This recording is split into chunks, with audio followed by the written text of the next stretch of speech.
Welcome to my channel. This is JC Rock and Metal Reviews. My name is John, and today I'm doing a retro review or a classic album review, or whatever you want to call it. I'm going to be reviewing the first album by Weezer. It's a self-titled album, but more commonly known as the Blue Album. So if you're new to this channel, you haven't subscribed, please subscribe. It definitely helps help me out, helps out the channel. And if you're interested in purchasing the album, I will be leaving some Amazon links in the description. Okay, with that being said, Weezer, so they came out in 1994. They're more of like a pop punk band, or they came out like right after the grunge movement. I'll talk about that in a minute. But the band consists of Rivers Cuomo, Patrick Wilson, Matt Sharp, and Jason Cropper, however you say that. Now, the album came out, so here's an image of the album. It's called the Blue Album, and it shows the guys just like standing in a line, and you're gonna see like a lot of their like subsequent albums kind of have that like same design, which is pretty cool because you kind of like see the guys aging as you like look at the other albums. But this is their first album, and coming out in 1994, the guys were fairly young. I think they're all about like the same age as I. So back in 1994, they're maybe like 22, 23, in that range. Back in 1994, I was in college. I was really into grunge. I loved Nirvana, Pearl Jam, Soundgarden, Alice in Chains, all of those bands. In 1994, I also heard that Kurt Cobain killed himself, and I remember feeling really like disappointed because I had the album I was listening to In Utero, Nirvana's last album, a lot, and I remember feeling like kind of like disappointed knowing that Nirvana will never release another album. So this band Weezer, I probably like never really like went out to purchase the album or never really paid much attention to them.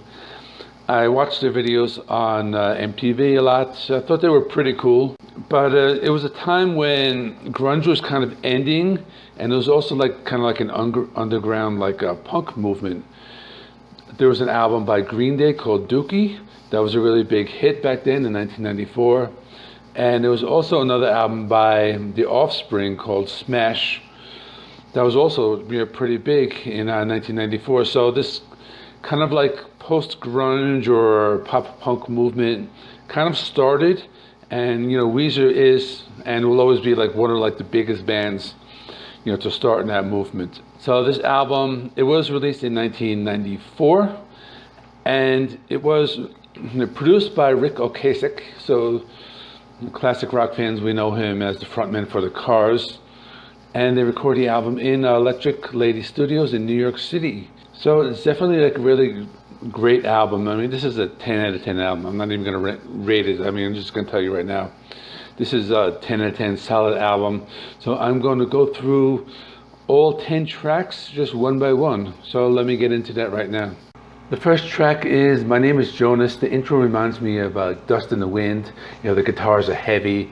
Sounds like a mixture of like punk rock and grunge. It has that like feedback from bands like Smashing Pumpkins and like these simple song structures of like a band like Nirvana. I know when they recorded the album, they were told to use like just like downstrokes when they're playing the guitar, and they treated their bass as it was like a 10-stringed instrument, or like in other words, the bass played the guitar in the same parts and all that. Track number 2 is No One Else. So this is a straightforward pop punk track. So if you remember those pop punk bands, they were very big in the 2000s. This band came out in 1994, so the song was very ahead of its time. Track 3, The World Has Turned and Left Me Here. So this song is a mixture of like heavy chords and clean guitar picking. The lyrics are simple and the song is very catchy. Track 4, Buddy Holly. I spoke about this one in my video for OK Human. The music video, it was groundbreaking. I watched it again yesterday. It's really amazing how they could have done that back in 1994. But if you really know the TV show Happy Days, it's a sitcom, came out in like the late 70s, early 80s. The music video looks like exactly like an episode from that series, so that's really cool. Track 5 is Undone, the Sweater Song. I think this is their like standout, or their first single. So this song has like a lot of similarities between Nirvana's Smells Like Teen Spirit. It has that like clean verse, heavy chorus. the same way as the Nirvana song. And the guitar solo is like fairly simple, just like the Smells Like Teen Spirit solo.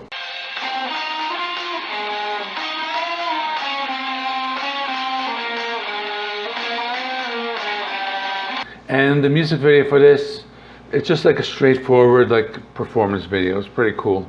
Track 6 is Surf Wax America. So this is more of a straightforward pop punk song. Really fast paced, has some pretty cool, clean guitar picking. Track 7, Say It Ain't So. This is like another one of their biggest songs. Now the 3 singles from this album are pretty much like the 3 biggest like Weezer songs even to this day. It also uses the clean verse, that heavy chorus, uses that formula. The music video is very simple, but this is like one of their best songs ever. Now this song also reminds me of the Radiohead song Creep. That one came out in 1993.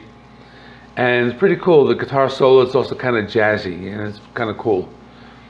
Track 8, In the Garage. This is a really great deep cut.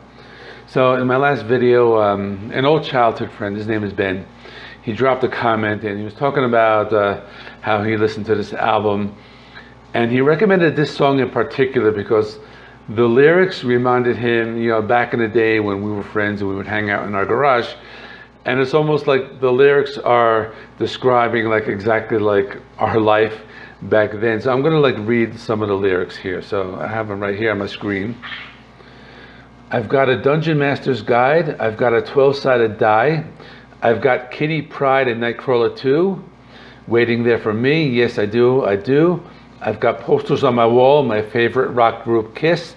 I've got Ace Frehley. I've got Peter Criss waiting there for me. Yes, I do. I mean, this is exactly my childhood right there. Dungeons and Dragons, X-Men comics, Kiss albums. I mean, it's all there. This is pretty cool. Track 9 is Holiday. Cool song, a lot of heavy guitars, really grungy tone. And track 10, Omen In Dreams. So this is their longest song. It's an 8-minute song.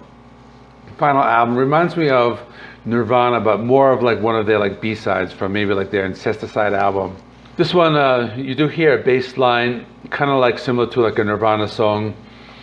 And the bass plays the rhythm. Again, it's a pretty cool song. It's very grungy, a lot of feedback. And, perfect album closer.